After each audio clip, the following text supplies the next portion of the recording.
Je n'arrive jamais à choisir quelle est ma loi scientifique préférée. Parfois, c'est la troisième loi de Newton qui veut que pour chaque action, il existe une réaction égale et opposée.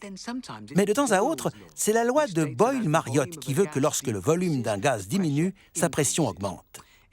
Si seulement ces deux légendes scientifiques pouvaient se rejoindre dans une démonstration éclatante filmée au ralenti. Pour faire une fusée à eau, il faut une bouteille à moitié remplie d'eau, fermée, dans laquelle on injecte de l'air. La pression à l'intérieur augmente jusqu'à ce que le bouchon saute et que le contenu de la bouteille soit projeté à l'extérieur. Grâce à la troisième loi de Newton, la force de la bouteille éjectant l'eau vers le bas rencontre une force égale et opposée produite par l'eau qui propulse la fusée dans les airs.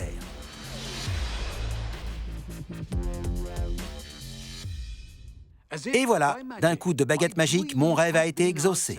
Mais voyons comment nos chercheurs sur le terrain se débrouillent avec ces deux lois. Celui-ci était tellement excité à l'idée de lancer sa fusée qu'il n'a même pas pris le temps d'enlever son pyjama. T'aurais mieux fait de rester au lit. L'eau étant éjectée horizontalement face à lui quand le bouchon saute, la troisième loi de Newton veut qu'il prenne la bouteille en pleine figure. C'est ça, on injecte de l'air pour faire monter la pression.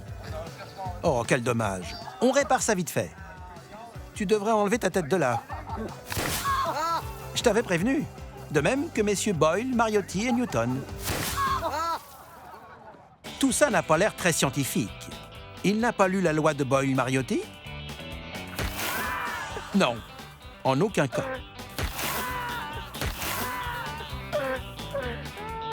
Ça va être bon.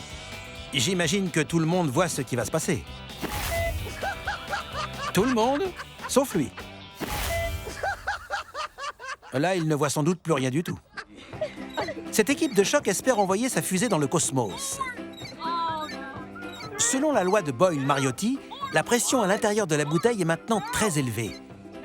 Ça va péter. Et selon la troisième loi de Newton, elle lui saute au visage avec la force d'un ballon de football lancé à 100 km/h. Trop fort! Absolument pas. Je vous en prie, ne faites rien de semblable.